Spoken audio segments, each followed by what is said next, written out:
Togo, la loi Bodjona de nouveau contestée. Entre répression de rue et mise sous surveillance des voix dissidentes, le régime verrouille l'espace civique et tente d'éteindre la contestation. Les manifestations contre la vie chère, la hausse du tarif de l'électricité et le basculement du Togo vers un régime parlementaire bicaméral institué par un Sénat et une Assemblée nationale ont été empêchés par tous les moyens. Ces appels à manifester étaient lancés par le mouvement citoyen M66, né dans la diaspora et rendu célèbre après les rassemblements du 6 juin, déclenchés par l'arrestation du rappeur contestataire Narcisse et Soet Chala, alias Aenron. Les autorités accusent régulièrement le mouvement d'être une manœuvre de déstabilisation orchestrée depuis l'étranger. Malgré la répression meurtrière des 26, 27 et 28 juillet, les cyberopposants ne s'avouent pas vaincus. Le mouvement gagne même en notoriété, au point d'attirer des figures de l'opposition. Brigitte Adjamagbo-Johnson,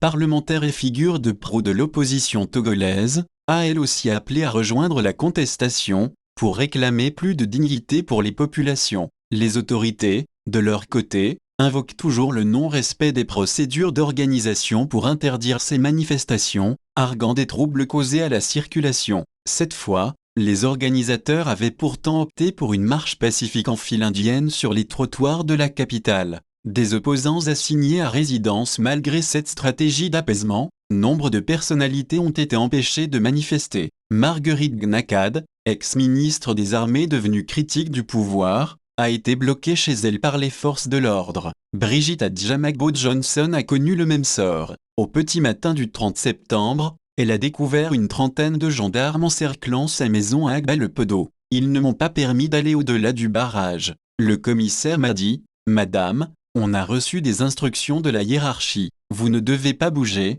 C'était une résidence surveillée de fait, dénonce-t-elle, estimant que les libertés individuelles et publiques sont bafouées au Togo. Le rappeur Aenron raconte aussi avoir été intercepté. Quand j'ai commencé à marcher en file indienne, une vingtaine d'agents nous ont ordonné de nous disperser. Ils m'ont demandé de rentrer chez moi et que les personnes qui m'accompagnaient mais qui ne résidaient pas dans le quartier rentrent également, confie-t-il. Pour les organisations de la société civile, cette interdiction systématique constitue une violation grave des droits humains, pourtant garantis par la Constitution. La situation actuelle illustre l'état d'esprit des dirigeants. Ils pensent pouvoir gouverner sans les populations, mus par la seule soif du pouvoir, regrette Kawat Koli, président de la Civito, l'association des victimes de torture du Togo. La loi Bodjona de nouveau contestée. L'organisation des manifestations publiques est encadrée par une loi adoptée en mai 2011, dite loi Bodjona, du nom de Pascal Bodjona, ancien ministre de l'administration et aujourd'hui conseiller politique de Forgnasingbe.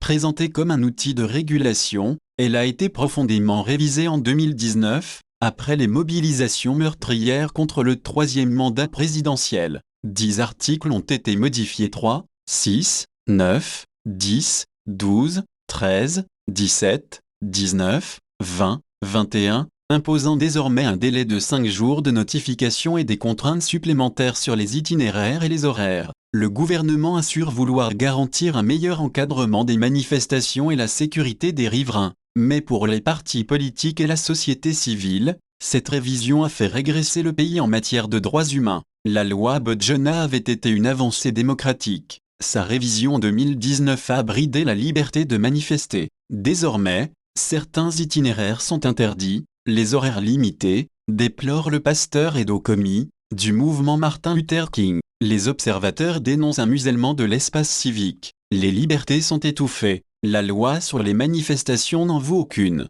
Même l'ONU a recommandé de la revoir, car elle est liberticide, mais les autorités font la sourde oreille, souligne M. Célestin Agbogan, avocat du rappeur Aenron et président de la Ligue togolaise des droits de l'homme. Face aux contestations grandissantes, plusieurs organisations exigent désormais l'abrogation pure et simple de ces lois jugées restrictives.